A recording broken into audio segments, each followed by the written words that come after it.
Kim, hi, welcome to the show. Hey, thanks for having me. Thank you for joining. So, question number one, I want to know what inspires you to ride your bike?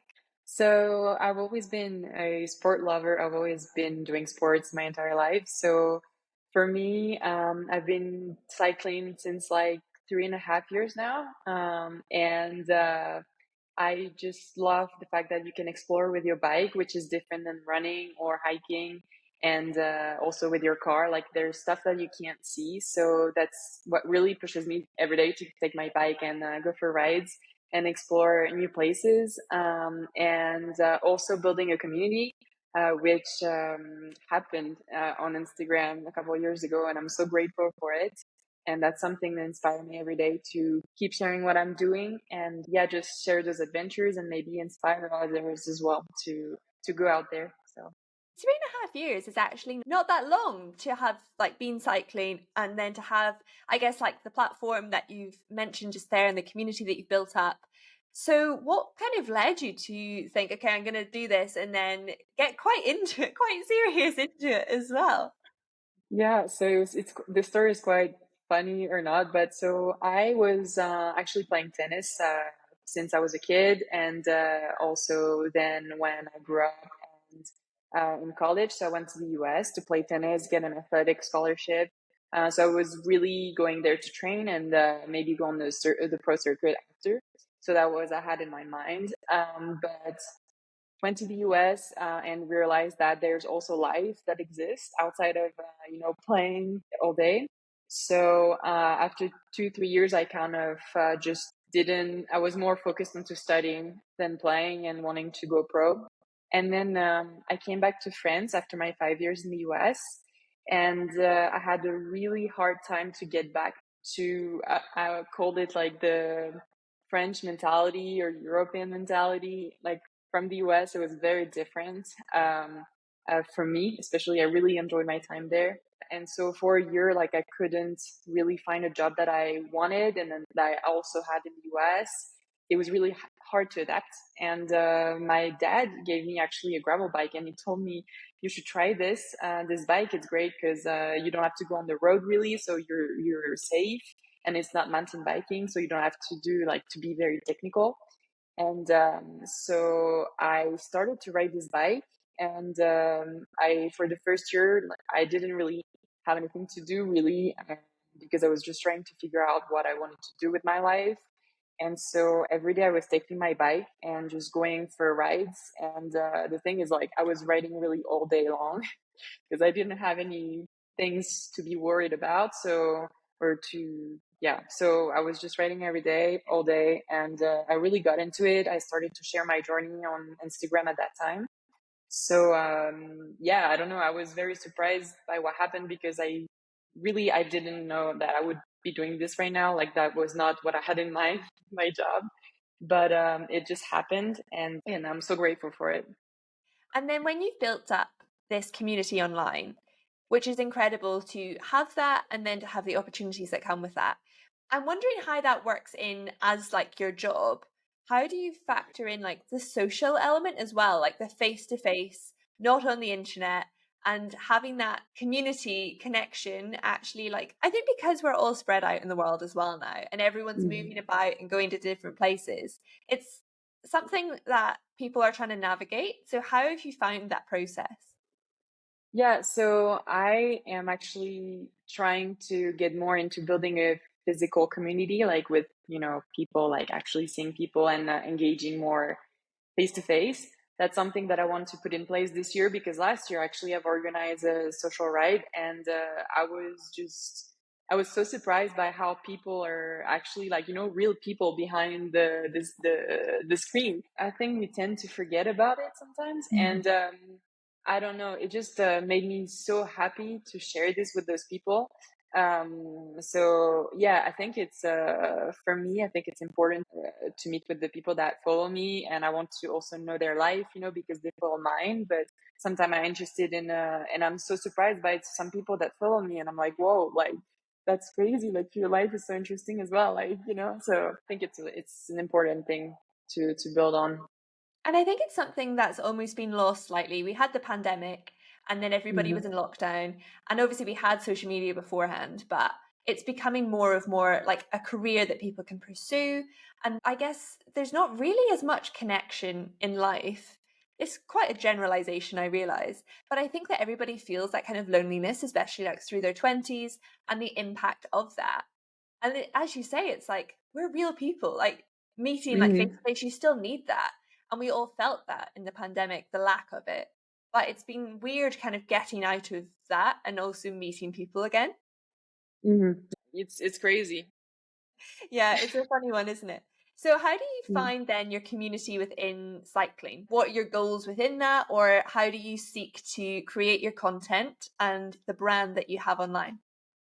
I'm seeking to, share my personal journey, which was all at the base of my Instagram, was just sharing my gravel riding journey. So that is what I want to put into social media, but also now I've been moving more and more. So it's like sharing about the places I go and what I'm kind of doing, if I can give advices. Because when you get an account, I mean a social media account like this, then you grow and you can be very, it can be very powerful if you got a voice that some people don't have the chance to have. And I think it's really important to share the right things and just try to go into those positive way. Yeah, just trying to share the right thing, inspire people to go out there and see by themselves. Yeah, just trying to get to people to go out there with their bike and see from themselves. And because it's nice to see it on social media, but it's also nice to see it for yourself. So that's also in the first place what I'm trying to do. It's really to push the people to live the moments that I can live through socials. So yeah. Yeah, exactly. And going out to explore places, and you have so much content on the different places that you've been as well. Obviously, you're living in France, but you've gone and cycled so many different places. And it's just inspiring people, I guess, that they can go out, they can explore, they can bring their bike places. And the power that, as you say, like people harness when having an online community, no matter what size you have. Like, we're going back to it, but like every person, every view is in like an actual person living their actual life. So the Yeah, impact yeah, you can have with that by inspiration, and I guess just positivity as well. In this world, there's obviously a lot going on, but yeah. in terms of negativity, there's a lot of that as well. Even just in the social space, let's just keep it simple. So Hmm. having then the positivity and inspiring people, I guess just to going outside and exploring and taking a bit of time out for themselves, moving their bodies, and then building the communities through that is such a powerful thing to be able to do. Yeah. It's very important. And I think that building a community actually through sports, it's a great way to build and to make friends and everything. And I think that's very important. And that's something that when I came back to France, I really struggled with because I've moved literally my whole life was in the US for 5 years. And it's like the years where you build your close circle, because it's like the most important years where you just make friends and everything. And it was really hard for me. I think that's also impacted me when I came back. And I think that riding my bike and just going on ride with some friends and meeting people, and I think that really helped me. So I think, I mean, sport can get you so many things, so many positive things. So yeah, but community is really important into everybody's life. Like everyone needs to have someone to talk to share things with. Like I think it's really important. And I think the sport community in particular is actually like something that is so tangible, because when you're doing sport, especially if you're doing like an endurance sport like cycling, there's pretty bad times sometimes. Sometimes it's really hard. Do you know? Sometimes Yeah. you're just like absolutely suffering together, or you are out in terrible weather, or I don't know, everybody's got a puncture, maybe someone's crashed, like bad things as well. But it really bonds people together in sport. And I guess you'll have seen that through tennis as well, like with the teammates bond. It's so tight. Like you go through so much together, you experience so much together, it really bonds you. And then there's also like the accountability aspect of that as well. Like in the UK, park runs, so the 5 kilometer runs that happen every weekend, there's thousands of people going out to do it, to run 5 kilometers in the park, because it's accountability. It's the time of Hmm. turning up, doing your thing, and having that like person to just wave at, even if you don't know them. Like there's such a community in cycling as well, that, everybody waves at each other. You pass a cyclist, you wave at them. It's like an Hmm. ingrained culture within us that's really friendly Yeah. and quite an unfriendly world sometimes, I guess, outside of that. So it's so Yeah. important. No, it is. It is very important. And yeah, I think that any sport really, I mean, it can be cycling, can be running, like, I mean, is just so amazing. Like, I think sport is really important to anyone's life, and it can brings you so much different things that in such a positive way that is so important. So when you were then pursuing tennis for years, you went to the US to do tennis, then changing your path and saying, okay, this is actually not what is going to be my whole entire life. As you said, you went to America and you were like, wow, there's actually life outside of this. Was it quite hard to almost recreate your identity and how you viewed yourself because you spent so much time with this one sport? Yeah, so actually, I think I didn't struggle with this, but also what helped me a lot was like in the US in college, we had a lot of support. So, I mean, yeah, like they helped us to, we saw a lot of speakers, like we talked with a lot of people to the afterlife. And I think that's what's really nice in the US system is that they know that they want to bring us to our best in sports, but they know that there's also a life after and that a couple of us will make it and that it cannot be our entire life. So I think I had a really good support to that. So that's why I think the transition was really smooth, I guess. Yeah, I had a good support system as well. So I think I didn't really struggle with that part. Yeah, it makes a difference, doesn't it? And I think when people talk about things like this as well, and say, there are other pathways and there's so many different opportunities. And then, of course, you've gone off and done something completely different, which is so cool as well to be able to do that. And I want to know what the average week in your life looks like. Okay, so I'm moving a lot. We're moving a lot with my partner, so it's never the same. Sometimes I never know what I'm doing the day after. Um, but usually if it's a week where we move to one place to another, every day it's pretty much the same, like working on the computer on the stuff that we don't see on social media, of course. Mhm. Just staying hours behind the screen and just taking care of the work with the partners and content and planning everything and so all those things. And then I'm always trying to go for either if it's sunny a gravel ride or it can be mountain biking or like trail running. So yeah, it really depends on the weather as well. Um, but the day is very flexible for me. I just work whenever I want. So I just love this part. And yeah, so pretty much just kind of working around the weather every day and traveling a lot. So, how do you pick where you'd like to travel? You say it's quite last minute. Like, do you just like see what happens, see what opportunities come up? Yeah, so we travel. So usually, when I travel, is for either making a campaign brand. That's what usually I travel a lot for that. But also, just as I told you with my partner, we just decide to go to this place, and or he has an event there or something there. I just follow him, and then I have the chance to make the content. But we always travel for something. We don't really take holidays. Really, it's just every time we go somewhere we have something to do.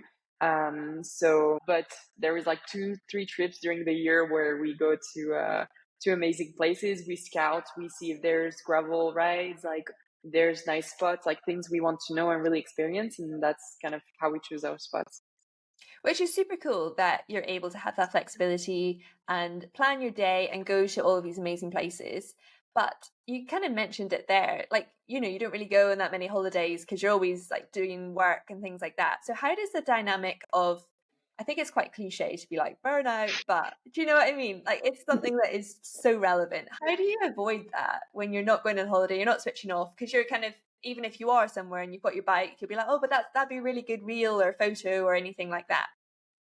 Yeah, well, so actually I don't think I've been on a holiday without my bike, like for actually 2 years. But for me it's like I just enjoy so much, that it's not really work. Like even if I work during the day, it's annoying to sometimes to be on the computer when it's super nice out and you just want to go ride the entire day. But I think it's I'm really lucky to do something that I love and it doesn't feel really like work.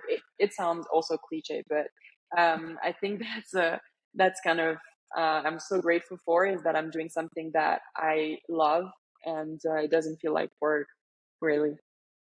which makes a difference. But as you say, there's also unglamorous parts of it, just sitting in front Yeah. of the screen, as we all do. That is not on No. Instagram, so we all go through Yeah. that as well, which reality.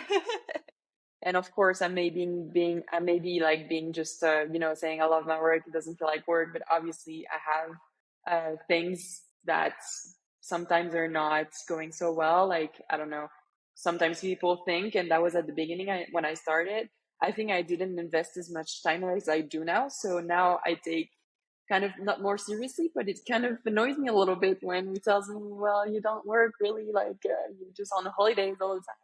But I also understand their point of view, and of course, I know that I'm so lucky to do that. And yeah, I mean, so many people would love to do that. Just travel, ride your bike, and work remotely. So Your content is all to do with cycling and gravel riding predominantly. So then where does like when the motivation runs out, obviously you love riding your bike, but to do like every day, there will be days when you're just like, oh my goodness, I really just want to chill out, maybe weeks. Do you know, everyone goes through these different periods of life. And then hmm discipline will kick in and say, well, actually, I need to go and do this. I need to go and, especially if it's work. But when with the pressure of having such a large following, all kind of to do with this presence of being a cyclist, does it ever feel like a bit much, or like where does the motivation and discipline kind of fit into that? actually, right now, like I'm always like I know that if I go on the ride, I will feel so much better after, even though I'm not in the mood. So I'll always have that in mind. So that's basically what motivates me really when I'm on the kind of off days in my brain and my body. But also, what's something really important, and when I started, I sometimes I took my bike and I was going out and I was doing like even like a kilometer. I'm like, nope, not happening today. Like I just don't feel it. Like, and I don't want it to become something that I'm doing just for the pictures, for the things. Like, and I still do it today. Like, if I don't feel like going, like really, and I know it's not just because I'm lazy. Like, I will not go. Like, if I don't feel like it, and I think it's important for you as well. And it keeps your content authentic as well. Like, just not going out for a picture. Like just making like, oh, like I felt great today. No, like I felt like shit. Like I just didn't want to ride, so I didn't go. So I think I don't really feel that pressure anymore um, because I know that I will go on a ride maybe in 2 days, 3 days, and it's totally fine, So I kind of want to stay true to who I really am, and also I mean, you got to be like authentic, like I said, like to people. Like nobody like wants to just write all day, every day. Like maybe some do, but sometimes you have your off time, and it's just you just don't go. Like you're just a human. So Yeah, for sure. And I think listening to your body, but also being brave enough to kind of go along with it and saying, okay, I'm 1 kilometer in, I am already all kitted up and on my bike, but do you know what? This is just not happening. And then actually almost protecting it, not turning it into like a chore that then you'll associate with, and also producing content as well that is inauthentic, because you could go out and you could smile and take a nice photo or whatever, but you'd know in yourself you're like devaluing your whole brand then. mm, You're kind of pretending, yeah, I feel yeah, great, I love this, when actually you didn't. You might have only gone a yeah, kilometer and still got a nice photo, but it was just in yourself. Then you kind of lose respect for yourself, I can imagine, if you do that, which is why you don't. yeah. I don't think you feel good, and also, yeah. And what I'm saying is also like, of course, like because I've been an athlete. I know what it is to have some days like you don't want to go out because but I just know myself enough to know that when I'm lazy or when I'm not. So, but it's also important to push yourself sometimes, to get out, and even though you don't feel like it. So, Yeah, for sure. There's definitely a line between I'm lazy and I don't want to do it, but I should do it yeah, because I feel so much better afterwards. and then the line between actually it's not happening today, this is not good Yeah. for me, this is not what I want to be doing, and just the difference between that, as you said, which is how you will have built that up in your experience as an athlete, and Hmm. knowing your body and just listening to it as well is something that's actually such a powerful thing that we can all tune into. Yeah, yeah, for sure. I think it's really important to listen to your body, just to avoid injury, first of all. If you do a sport just by pleasure, just by I think you don't have to train like a professional. Like if you don't feel like it, it's okay. And yeah, just listen to yourself, but also try to know yourself to know when you're lazy or not. So yeah. Was it weird going from professional tennis to then being like, okay, well, I'm going to cycle? But then did you ever want to take it to like the more professional level, especially with gravel racing? Because it's very much become a lot more prevalent and people are actually being professional gravel racers now. Yeah, so the answer is simple, no, because for me, racing like competitions what was when I was playing tennis, and that's something that I got really sick of, I guess, and put me a lot of pressure on myself and things like that. So I I kind of want to keep gravel riding sane for me, and I know if I want to, if I race or if I do some races, it's just for fun, but I'm not looking for performances at all. Like it's not something that I have in mind. And I mean, now there are gravel races, and I mean, people ride like crazy. It's the level is amazing. But that's not something that really pushes motivates me to do. So maybe I don't know in a couple of years, but right now I'm like not in that level really. So I'll just see what happens. But for now, I just want to enjoy. I just want my bike to be something I enjoy to do. No pressure. If I want to ride, I ride. If I don't, I don't. Like it's really as simple as that. So I really love that mentality that you've had and you kind of protected it as well. Like you're like, no, no, this is something I actually really love to do. And I'm protecting that for me, for like my happy place. It is also like your work, but you also hmm have that kind of boundaries with it, which I think is, I guess you've gone through the whole sport with like in a different sense and the professional sport. hmm And you've probably been burned in situations like that. And you know what it feels like to be under that pressure. But yeah, I just think that's so cool that you're just like, no, no, this is what I want to be doing. And this is actually what makes me happy, what fulfills me. Yeah, and I think also when I started, gravel riding, and even today, like some people on social media are scared, especially girls, because they get a lot of comments about their performances and everything. Like, I mean, she's riding so much, but she's not good, and blah blah blah. And I think, like for me, I've never had this pressure on myself because I've been playing tennis my entire life. I've been an athlete my entire life. Like, I know what I'm worth, like what I'm what's my performance is what my body can do. So, that's something that I never had an issue with. And if people like look at my stats or things like that, right now I'm just like, I mean, I don't care. I'm not training for it anymore. Like, and yeah, so I think that's something you've really gotta like, if you just want to enjoy riding your bike because you enjoy your riding your bike and want to go as slow as you want, like it's okay. So, Yes, so true, isn't it? It's actually, it's hmm okay to be having a hobby. I think, yeah, with this world of yeah. kind of social media where everyone can make money out of whatever they love doing, but it's hmm like you actually don't need to be a professional in everything. You actually can just enjoy it. Yeah, no, I was also saying, and I think that a lot of people like me who are not professional in what they do, like in terms of I'm not racing gravel races. I think my account, my social media is working, is followed, I guess, because the people that look at their screen, like they're kind of like me actually, they just enjoy riding their bike, like they're not looking for performances, and I'm just maybe sharing things that they They relate to you yeah, because yeah, exactly. they Relate do. more to what I do. Yeah. And that's also people that I'm following. Like I'm following people that I relate to more than professional. I don't think actually I follow any professional gravel racing or professional cyclists because it's not really what I enjoy to see. I think that's also why sometimes people don't understand why people that are not professional like have a bigger following and get more opportunity than people that are professional. And that's also a big thing that was hard for me at the beginning when I got into this scene, was like, oh my gosh, like, yeah, I think it's all about relating to people and build a community that relate to you. And yeah. Exactly, because people actually love following along other people's lives. And like Yeah. that's where it started with YouTube, I guess, when people were Hmm. vlogging. That kind of popped, like everyone was, it went huge, didn't it? And then we kind of Hmm. have like Instagram where you can have a lot of smaller updates and you can really buy into people's lives. And that's what people love to do.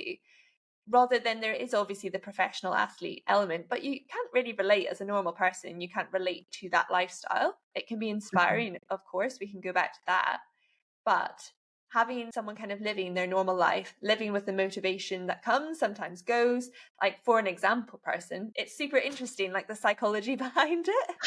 Everyone is just, yeah, different, I guess, but at the same time the same, like, and yeah, we are the first to just, I mean, I'm the first following just some people's life that I don't even know, but I don't know, I feel like I relate to those people, I relate to what they post, and sometimes like I learn things, like, so yeah. And this might be a bit of a difficult question because it's quite a deep one. We're going deep. What does Okay. success look like to you? Wow. I did warn you. Yeah. So I think with the years, I've kind of, I mean, obviously I asked myself that when I was younger, I guess. But with the years, you kind of get to know what's the most important in life, and with experiences. And today, for me, success is not about like how many followers I have on social media, about how many money like I can earn, like, or things like that. It's more about, I'm successful if I do something, like I do a job that I love, that doesn't feel like work, and that I am, I have my family, I have my friends, like I have my community, like. So for me, success is just having a life where you're happy, and you just thrive every day into what you do, and love what you do, and push yourself as well, put you in difficult situation sometimes to grow, because I think that's what makes you even better, and just grow yourself. And having cycled in a lot of different places, I'll give you like a trip. It doesn't have to be just a day. What's a standout trip that you've done? There's just one that we've done in January, and it was in Ibiza. Ooh. So that was really nice. But actually, when I'm telling you this, I'm also thinking that actually every really trip, like even if it's next to my house, like sometimes I go explore places, and especially in France, we're lucky to have a country that is so rich in terms of cultural traditions, and every region is just amazing. So I think, of course, it's nice when you go on little getaways like we did in Ibiza, but also, I mean, every ride I do is has something special. When you go a little bit further from your house, but kind of staying in the perimeter. So yeah, I think it's every ride is an experience, and you make it special by stopping by some local places, and meeting some people. So Yeah, for sure. It's the beauty of sport, isn't it? mhm. So, looking ahead, you have started a YouTube channel, I see as well. So, I imagine you have big plans for that. So, what kind of things can we expect to see from you in 2024? Yeah, so I just launched my YouTube channel with my first video coming live, I guess, on March 5th. And after that, so I am planning on doing a vlog series, actually. So vlogging is still Oh, up today. amazing! We were just talking about it there. Yes. Yeah, so I'm actually planning some vlogs, and I am actually leaving for bikepacking trips in 2 weeks, and then a couple in a month. So I've got many projects like this planned, because I finally feel ready to go on bikepacking trips. And then another project that will be kind of like the first one. Um, and in this project, I kind of make all my passions meet, which are gravel riding and cooking, and also exploring and discovering, and meeting some new people in local places. So it will be kind of a mix of everything that I love, I'm passionate about. So yeah, I hope people will enjoy watching it as well as much as I do. I like doing those videos. So Amazing. I love that little yeah. teaser. It's like, ooh, where is she going? Yeah, Mhm. absolutely. I can't wait to see your vlogs as well. I love that we were just talking about that and it's like, yes, she is doing that because people love to buy into people's lives and see the Mhm. behind the scenes stuff. So Yeah. everybody go and subscribe and see the behind the scenes of Kim's gravel riding and all of the YouTube and the content that you'll be putting out there. How exciting. Mhm. Yeah, I am so excited. So, where can people follow you online? I can give some links below, but if you want to point people in certain directions.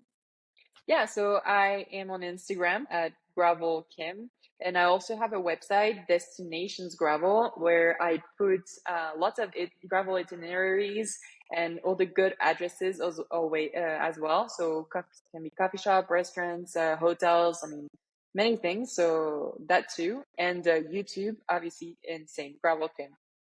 Amazing. So, yeah, go and check those out and keep up to date with the amazing things that will be up to in 2024. And I just want to thank you for coming on today, Kim, talking about all these things. Super interesting, I guess, like the reality of setting up social media, living through that, and especially like having your hobby be something that you like create content from, but also trying to keep it as your hobby and protecting that. So it's been super interesting to discuss that. And thank you so much for coming on. Yeah, thank you so much.